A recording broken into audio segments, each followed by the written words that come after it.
everyone! Surprise! And welcome to a new episode of Surprise Guest with Pia Arcangel, where each and every episode is one big, unexpected conversation.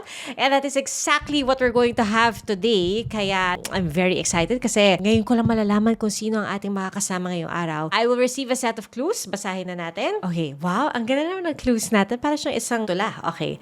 Mula sa kahirian ng mga mandirigmang reyna at prinsesa, bumaba siya sa lupa at nagsilbi bilang yaya hanggang ang Pangulo ay kanyang napangasawa. At nito lamang, sa Bodabil ay nagtatanghal siya. Oh, alam ko na to dahil ito ay Encantadia, First Yaya, at Pulang Araw. I'm guessing, is our surprise guest today Sanya? Sanya, ikaw pa yan? Hello mo, Miss Pia. Oh my gosh. Yay! Tumama ako! Hi, Sanya! Kamusta? I'm so excited na finally po ay natuloy na itong surprise guest ko po. Oo Surprise nga. guest natin dito. Oo. Balita ko po ay matagal na daw po tayong inaanyayahan dito po. Maraming salamat po talaga, Miss Pia. Nakakatuwa. Okay, alam mo, nung binasa ko yung clues, kasi nga, di ba sabi ko, usually nahihirapan ako sa clues. I mean, kilala ko yung guest, pero hindi ko na-realize na siya yung guest based on the clues. Pero ito, kasi yung clues niya, yung shows talagang very distinct. Pulang Araw, First Yaya, and Encantadia. Alam mo kung ano yung naalala ko while reading the clues? Naalala ko yung First Yaya moment mo in real life. Naalala mo yon sa CMMA Awards? Opo. Di ba po tayo magkasama, no? Yes! Nakakahiya kasi talagang natanggal yung sapatos ko. Hindi siya nakakahiya kasi kaming lahat parang bilib na bilib kami. Sabi na, uy, wow, parang scripted ba to? Or Nasakto, doon na pinapalabas po yata doon yung lahat na nadapa din ako sa First Lady naman. oo. Sobrang saktong-sakto talaga. Sakto-sakto. Tsaka naalala ko may news item pa yon na yun nga parang nangyari sa totoong buhay ang First Lady moment ni Sanya Lopez na natanggal yung sapatos niya. Pero ang galing, the poise and the calm, talagang hindi nawala sa'yo, Sanya. Alam mo, kung pwede ko lang iabot yung sapatos ko, kaya lang, I'm sure hindi magkakasya. Naku, thank you po talaga. Doon nakakahiya siya, pero ang sabi po ng iba, parang sumakto. Tumiming lang rin talaga doon sa pag-receive ko po ng award para sa First Lady. Kaya, naku, thank you po talaga. Oy, hindi, nakakatuwa nga kasi very parang doon namin nakita yung talagang grace under pressure tsaka poise ni Sanya. But alam mo, Sanya, speaking of yung mga news items, ang recently na nakita namin in the news ngayon sa Chika Minute is yung praise na natanggap mo, yung eksena mo sa Pulang Araw. Grabe, nakakabilib, Sanya. Pwede mo bang i-describe sa amin yung experience ng paggawa ng eksena na yon? Actually, yung eksena po na yun, mabigat talaga siya. Sobrang bigat niya, and at the same time, talagang kailangan handa ka pagdating mo doon sa set. Kasi medyo talagang sobra yung bigat, ang hahaba ng eksena. So talagang hinanda namin yung mga sarili namin para doon. Maganda rin na si Direk Dom, hina-help niya rin ako na sana isang shot lang natin itong buo para hindi ka na mahirapan at paulit-ulit. Kasi sobrang ganun po talaga kabigat yung eksena eh. Sabi ko, habang ginagawa ko to, ang tumatakbo lang po talaga sa isip ko yung ganito pala yung buhay ng mga comfort women ng World War II. Sobrang hirap. Kaya ako naapektuhan, mabilis din po na ako naapektuhan because nakausap ko po yung mga comfort women natin. So, nung nagkukwento sila, malaking bagay rin po kung bakit ako napunta agad ako dun sa eksena na yun. Kumbaga, mabilis kong naramdaman agad yung kailangan dun sa eksena. So, isang take lang yon, Sanya? May mga eksenang isang take po dito. Mayroong mga eksena na parang sabi ni Direk, Sanya, sorry, kailangan natin kuhanan ng ibang angle kasi para mas marami lang talaga shot. Kailangan po talaga. Kaya may mga times na hindi po talaga maiwasan na paulit-ulit yung eksena. Pero kailangan ko lang na hindi bumitaw doon sa nararamdaman ko. So, ganun po siya kabigat. Kaya kailangan ko after, bitaw po talaga. Kasi emotionally draining po talaga siya. Oo nga, I can imagine. Pag ganun ba, kailangan bago ka umuwi, alam mo yung parang pagpag? May pagpag ba yun? Opo, may mga ganun. Minsan may nangyari po sa akin na nasa tent na ako, humihikbi pa talaga ako. Yung after ko sa set, pupunta ako sa tent, gumagano'n pa ako, tapos may magpapapicture. Feeling ko, yung papapicture na yon na for some reason, nabe-break niya yung nararamdaman ko dun sa eksena. So, nakaka-help din po. Parang kumbaga back to reality. Naku, perfect time pala magpa-picture sa'yo after ng eksena. Medyo mahirap lang kasi nandun pa ako. Gumagano'n pa ako. Oo nga. Papapicture po. Pero Tapos yung picture mo nakaka-help po. namumugto yung mata. Magayong mata, Oo. gano'n. You mentioned, Sanya, na parang nagkaroon ka ng pagkakataon na ma-interview yung mga comfort women. Ito ba ay ginawa mo on your own? Parang sabi mo, gusto mo silang makausap, ma-interview before the show as part of your preparation for the role? Gusto ko po sana talaga makausap sila. Pero ang kagandahan nga po, mismong yung mga bosses po natin and yung taga-prod po, sinabi nila na sana makakasama mo talaga, ma-interview mo talaga yung mga comfort women. Kasama rin po namin yung mga ibang mga writers para at least nandun kami sa talagang tama yung ibinibigay namin at pinapakita namin dito sa Pulang Araw po. Okay. Kumbaga mas makatotohanan yung portrayal. Pero alam mo, Sanya, yung mga roles mo very different, di ba? I mean, based dun sa clues natin. Ay, marami ka namang ibang mga naging roles na. Pero I'll pick up dun sa 3 clues na binigay natin, di ba? First is Encantadia, tapos First Yaya, tapos itong Pulang Araw.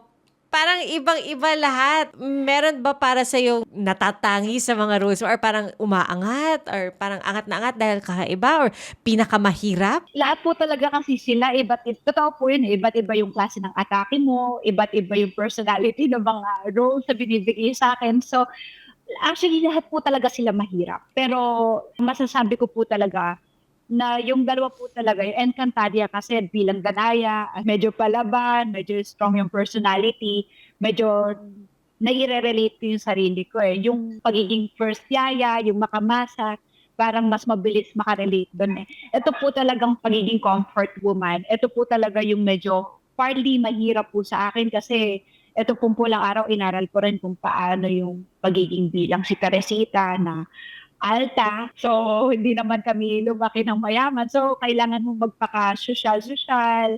Kailangan mong matutong sumayaw, mag-tap dance, na medyo mas gusto ko talaga, sabi ko nga nung minsan, pwede bang sa gera na lang ako kasi mas mabilis makipaggerahan kaysa sumayaw ng tap dance.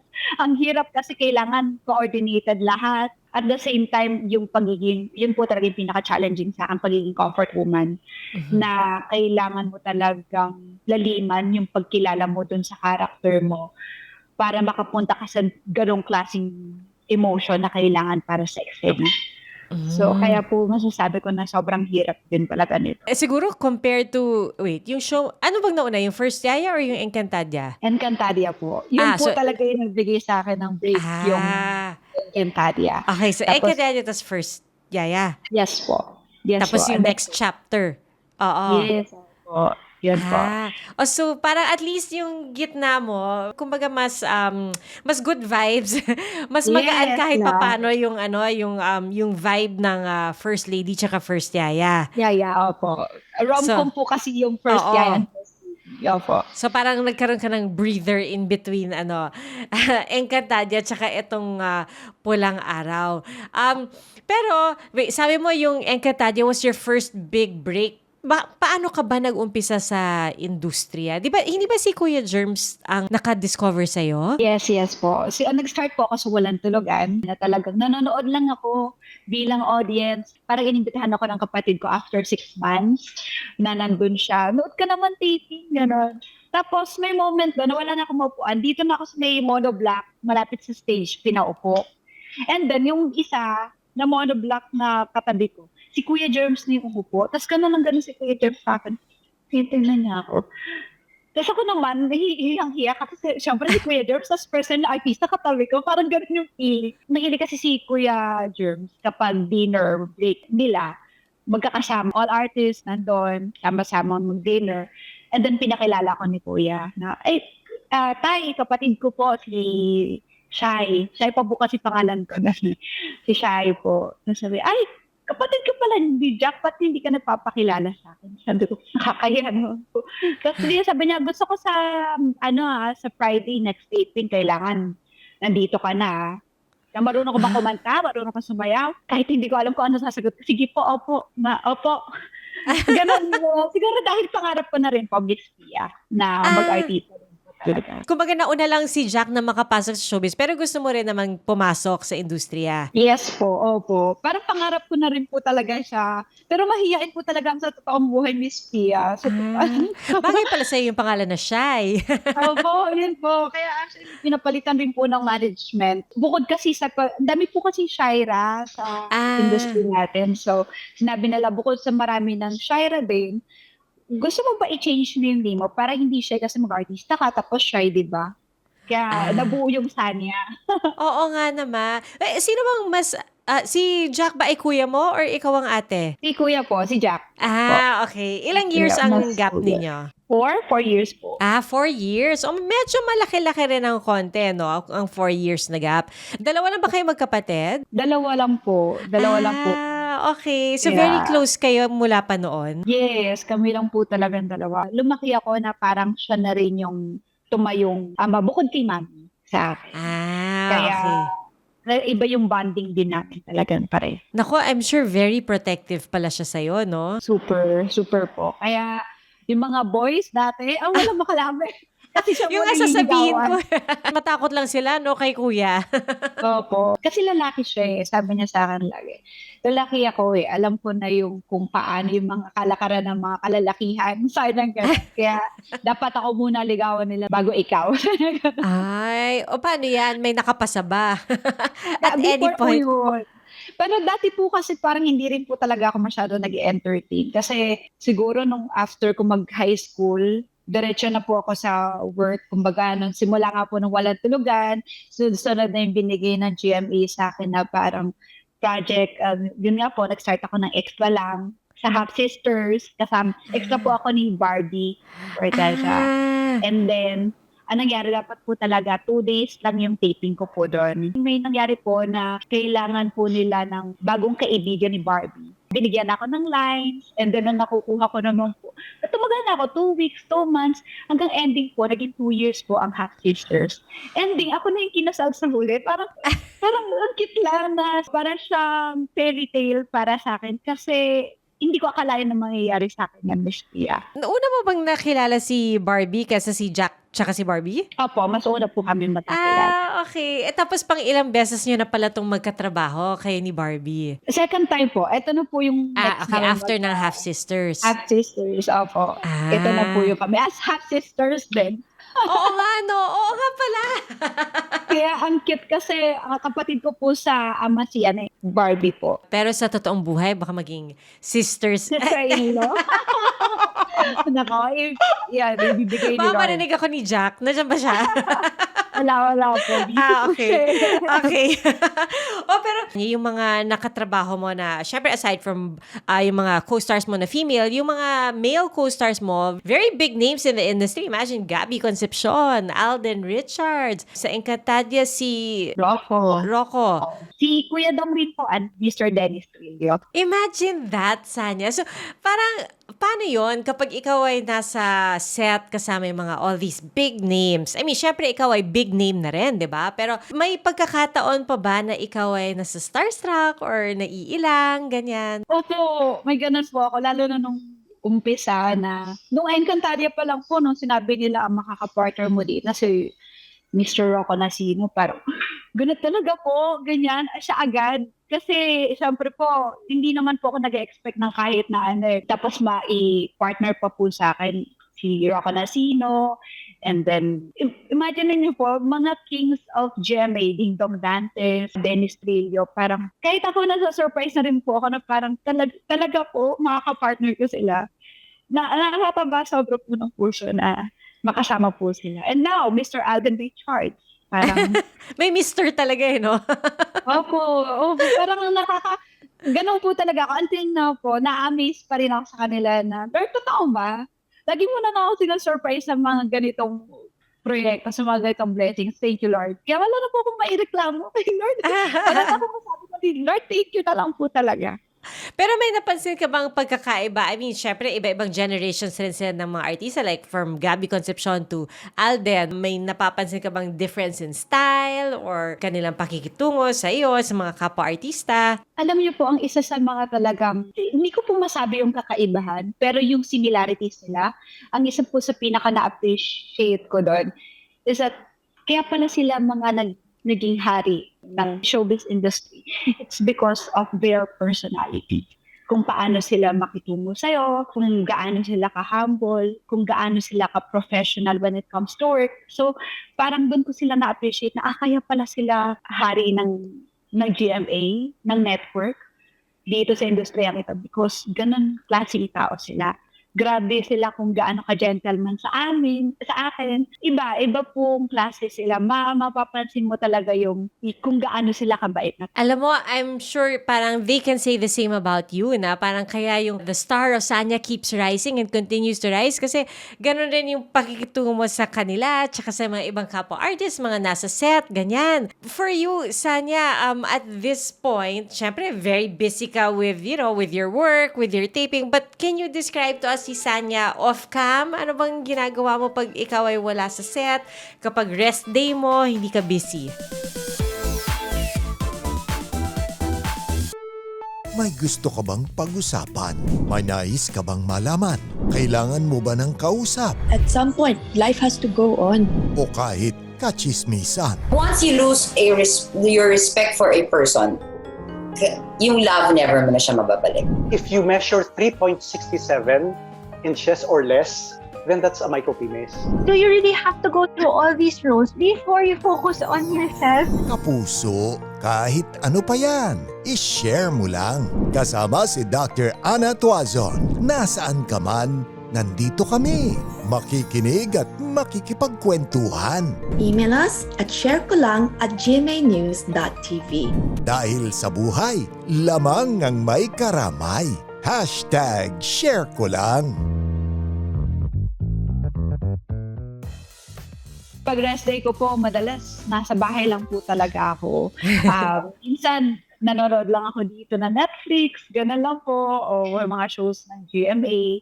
Kasi inaaral ko din po yung sarili ko minsan kapag minsan pinapanood ko yung sarili ko, ano kaya yung dapat i-improve ko pa sa sarili ko. Partly, parang hindi ko po alam kung ano ko yun, kung rest day ko yun. Pero nalilibang rin po ako doon na inaaral ko rin yung sarili ko. Minsan nagbabasa-basa po ako ng mga bagay na pwedeng makatulong sa akin. Or minsan kasama ko yung mga dogs ko. Fur mom ka pala. Yes po, yes po. Ilan ang dogs mo? Right now, I have 5 dogs po. Grabe yung 5. Opo. Sobra. Iba na po kasi sila Ibang magbigay ng happiness.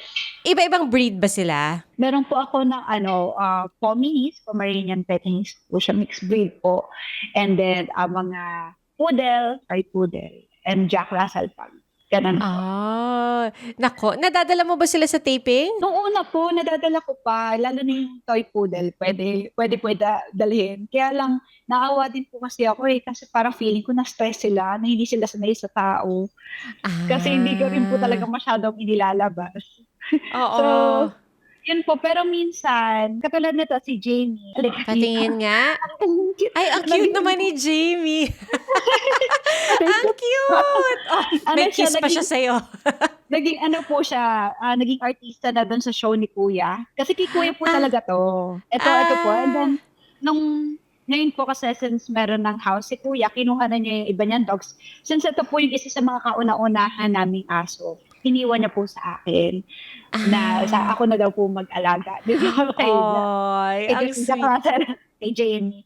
Tapos yung toy poodle ko din po, naging artista na rin po siya kasi kailangan ng dog. Sabi ko, bakit hindi na lang yung dog ko para at least malapit sa akin since ako naman yung ahawa. Oo. Oy, ang galing ha. O, at least ngayon, marunong na sila. Sanay na sila sa mga tao, sa ilaw, ganyan. Artista na din sila. Oo, artista na sila. Anong pangalan ng iba mong dogs? Si Jamie? Si Jamie, si Cotton, si Happy Lou, si Angel, si Danny. Okay. Akala ko baka may Danaya or kaya... Si Danny po, yung toy poodle. Danny. Short Kasi for lalaki Danaya. po siya. Opo. Ay, ang Kasi cute. regalo po siya sa akin ni Rocco. Na nag-birthday po ako nung NCAT Encantadia Days. Oh, ang sweet naman. So, Opo. okay. Kaya Danny pala ang kanyang naging pangalan. Very memorable, no? Yes, yes. Opo. Ang Tsaka cute. iba talaga sila magbigay ng happiness, yung nakaka-relax pag uuwi ka, yung sasalubong po sila sa'yo. Oo. Lahat sila sumasalubong sa'yo pag uwi mo? Opo. yung dumog talaga, yung dumog. Dumog. Pero ang sarap Oo. ng feeling, parang lahat ng nararamdaman ko as sa taping, yung mga eksena mabibigat. Wala po yun pag nandito na ako sa bahay. Oh. So, para ka rin working mom to your fur babies, no? Kaya pag Opo. dating mo yung dumog nila sa'yo, ganun na lang. Namimiss ka oo. rin.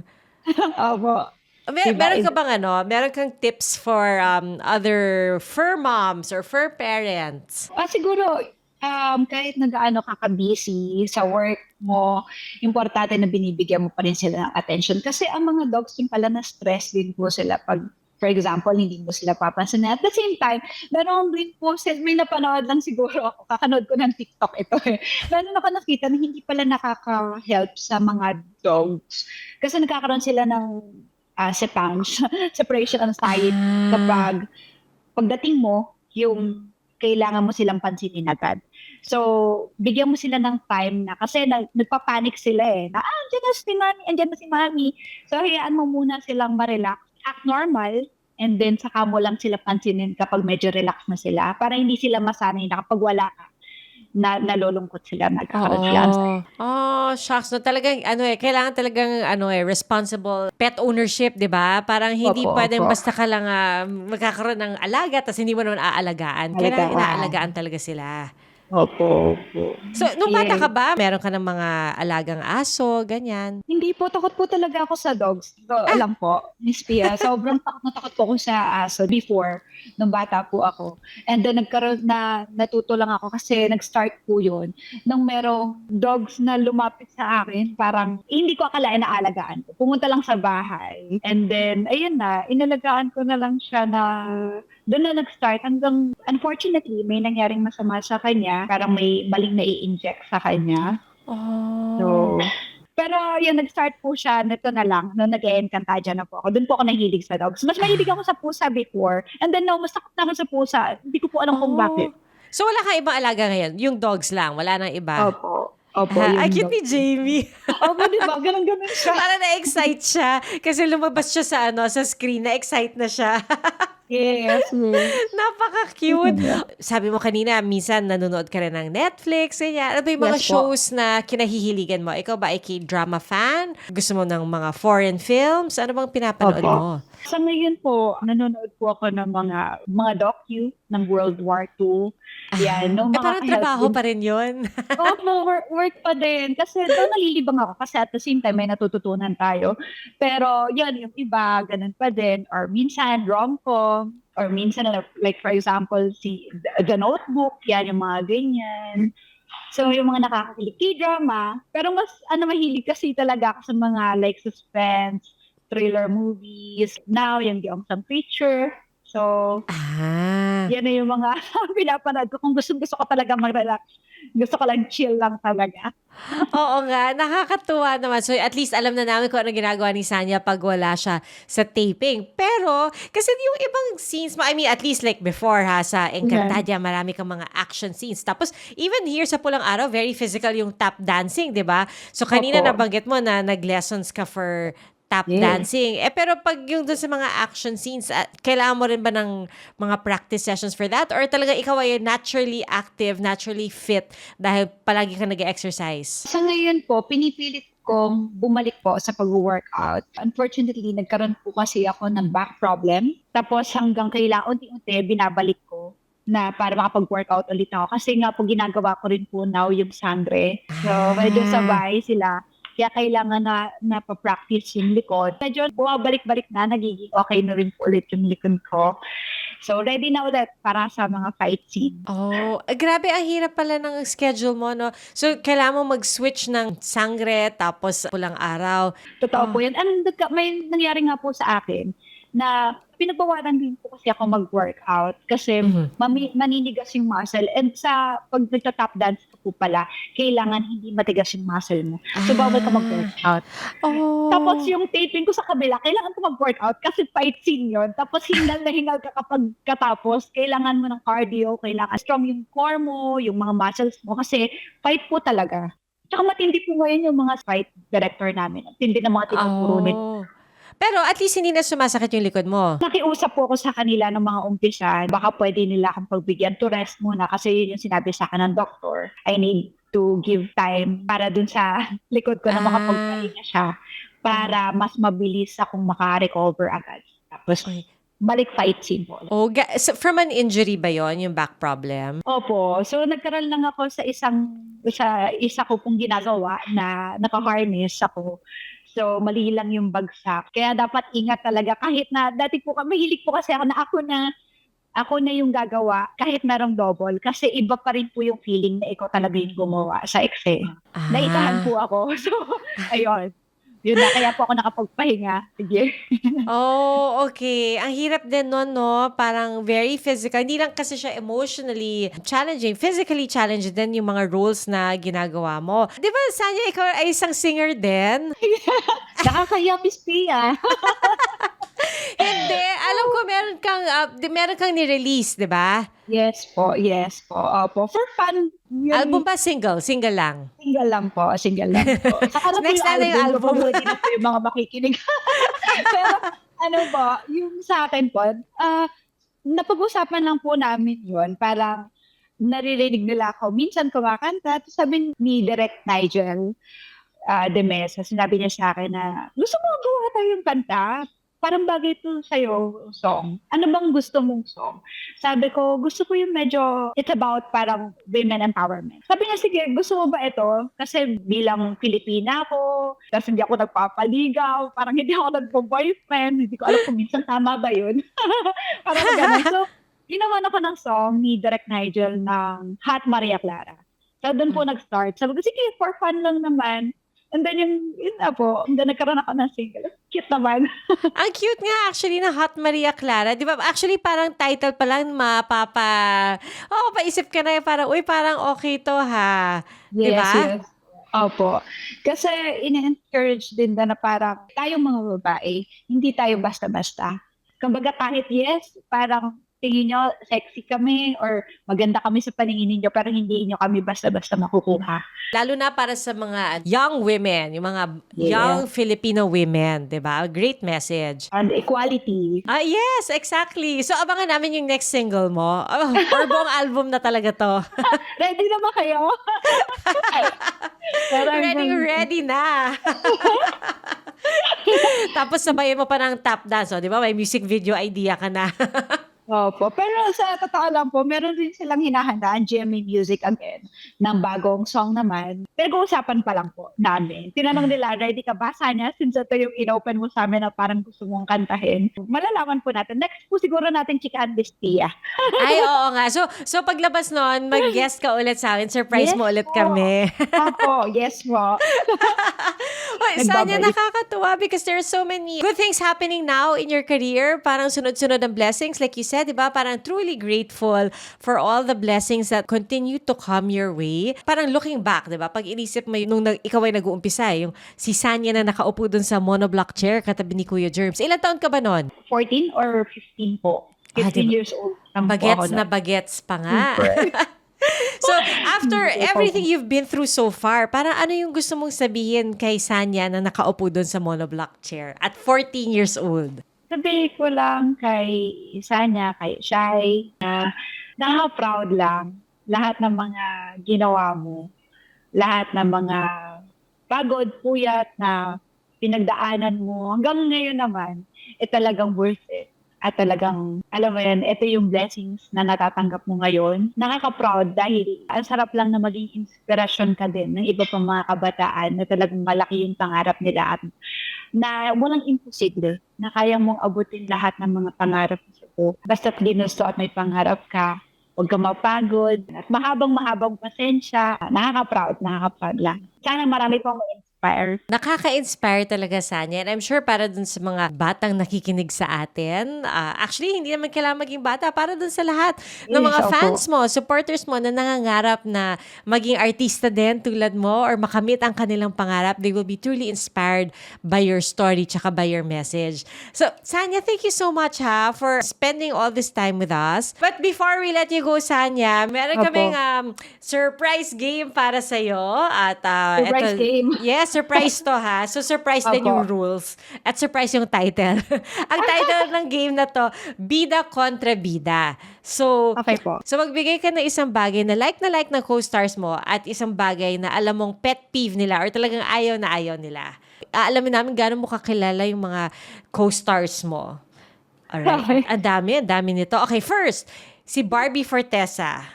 Ano ang isang bagay na gustong-gusto niya? Barbie, feeling ko ang gustong-gusto niya ay isang bagay, kape. Mahilig yan sa kape. Parang ako yun. Tama po ba? As in bagay lang po. Any Pwede rin naman tao. tao.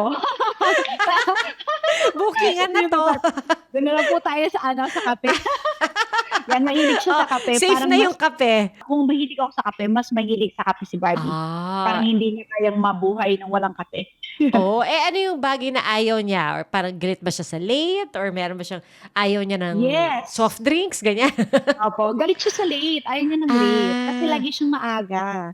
Yun. Wow. Kaya kailangan. Kaya ayaw niya ng mga taong late din talaga. Tama rin po. Very professional din naman si Barbie. Okay. Yes. How about si Alden Richards? Alden, doon muna tayo sa ayaw niya. Ang ayaw niya, alam ko, yung menudo. Kasi parang na-open ulit yung menudo last time. Tapos sabi ko, talaga? Ba't ayaw mo ng menudo? Ang sarap yata ng menudo. Sabi niya, di, parang, di ko lang gusto. May something yata siya na-experience sa menudo. Baka ayaw niya yung may atay, ganon. Baka, hindi ko sure. Ang bagay na hilig naman ni Alden, syempre mag-produce. Grabe, si Alden. At yun yung nakikita ko sa kanya. And I think nagdidirect na rin siya ng ibang project now. So, yun yung mga hilig niya. As a businessman.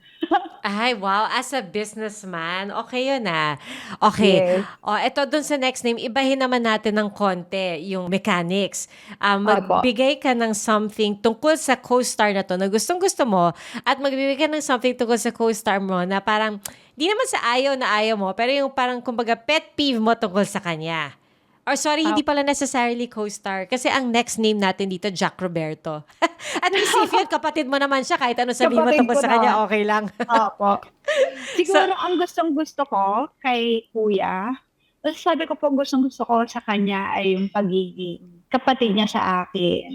Kung paano rin siya mag-alaga rin sa akin. Mahilig siya magluto. Yan, pinagluluto po niya kaya dati yun yung banding namin dalawa. Nagluluto kami pareho. Pero mas siya, kasi masarap din siya magluto. Pet peeve ko sa kanya, yung kunyari wala akong gagawin, tapos minsan kukutusan lang ako. At kapatid, kukutusan ka lang gano'n. O kaya yan, may mga gusto siya minsan, tapos kapag hindi mo binigay, magtatampo ka na. Kuyang-kuya yung dating no? Kuya, kapatid. Yan, mangugutos. Next naman natin, punta naman tayo sa Encantadia. Kay Gabby Garcia. Ay, anak ko, gustong-gusto ko po kay Gabby. Siya yung talaga very stylish. When it comes to fashion, siya yung makakausap mo about doon. Siya yung makaka-help sa'yo. And then, wala siyang insecurities. Makapansin mo yun sa kanya na parang I'm very confident. Like, whenever you need me, you need a sister, nandito lang ako, ganun. At peeve ko sa kanya, wala akong ang hirap magsabi sa iba ng pet peeve kasi parang, parang nakikita mo kasi sa tao, lahat talaga ng magaganda lang sa kanila pagka-work mo. Unlike yung kapatid mo, pamilya mo, mabilis mo sabihan. Opo. Wala. Kasi cute lang ni Gabby For example, yung pagkasalita lang niya na, Sanya, so ganun, cute siya sa akin, hindi siya. Ay, cute naman. So, very close na rin kayo, no? Opo, I love Gabby. Tsaka pareho sila ng kuya ko ng birthday. Ay, talaga? O baka kaya siguro, Binabati ko siya ng hat ni Ibo Lide, which is happy birthday. Sabay sila ng kuya ko. Oh, ang galing. At least hindi mo makakalimutan birthday niya. Opo. Okay, ito last na. Si Gabby Concepcion.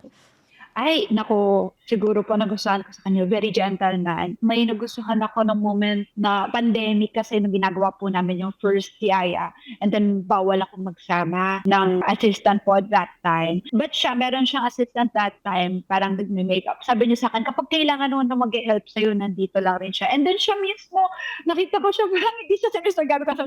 Kinuha niya yung mga gamit ko. Dinala niya dun sa, sa akin, sabi ko, ay, ako na po nakakahiya. Pero ganun siya ka-gentleman. Ba, binuhat ni Mr. President yung bag mo. Totoo po, nahiya po ako bigla. Ay, hindi. Nahiya yung, sorry. So, naging garan po siya. And then, wala kang masabing hindi maganda kay Mr. Gabby Concepcion kasi okay siya as ama, as katrabaho, as kaibigan. Wala ka pong masasabing hindi maganda sa kanya. Kaya, saludo din ako doon sa kanya. As in, mahusay rin po. Siguro yung mga daddy jokes niya. Ganun. Mga daddy jokes na. At yun na nun. Tatawa na lang kaming lahat. Parang nai-imagine ko na nasa set kayo tapos magda-daddy joke siya. Nakakatuwa. Uy, nako, Sanya, Opo. thank you so much, ha? Thank you for Thank you being so po. candid and sharing all these stories about yourself and about your co-stars. Thank you so much. Baka gusto mo silang i-invite yung ating mga viewers and listeners sa Spotify, audio and video. Baka you wanna invite them to catch Pulang Araw and to find you on social media as well. Unang-una po, maraming salamat po. And iniimbitahan ko rin po kayo na sana po ay panoorin niyo po ang Pulang Araw. Ito po ay umi-air na sa ating sa GMA Prime pagkatapos po ng 24 oras. At syempre po, sa Netflix din po, ito po ay istorya ng ating mga Pilipinong nakipaglaban noong World War II. Istorya po ito ng ating mga comfort women na talagang lumaban sa ating mga kababaihan, lumaban bilang Pilipino. Yan, para sa kanila po itong storya na ito, sana po ay supportahan po natin. Again, maraming salamat po talaga sa inyong mga papuri. Ngayon po ulit, napapasalamat po ako sa mga binibigay ninyong magagandang komento about sa Pulang Araw sa amin pong lahat dito. At talaga pong uusayan pa namin ang aming pagganap para po sa inyo at para sa mga Filipino. Oh, thank you, Sanya. Saan kanila mahanap on social media? Yes po, pwede niyo po ako i-follow sa akin pong Instagram account at Sanya Lopez, sa akin pong TikTok na talagang patuloy ang pagdami nila. Maraming salamat po. Sanya Lopez din po. Lahat po na may mga verified account, may checkmark. Maraming salamat po. Thank you so much, Sanya. Naku, and we wish you all the best sa pagpapatuloy ng Pulang Araw at aabangan namin syempre pag lumabas na ang sangre. Congratulations, Sanya. And thank you so much po. again. Thank you, Miss Pia. Thank you, Sanya. Thank you Thank po. you. This surprise was planned by the team of Alan Ebora and Aubrey De Los Reyes, edited by Shirley Paghiligan with the amazing people of GMA Integrated News. Don't forget to like and subscribe. Till the next surprise.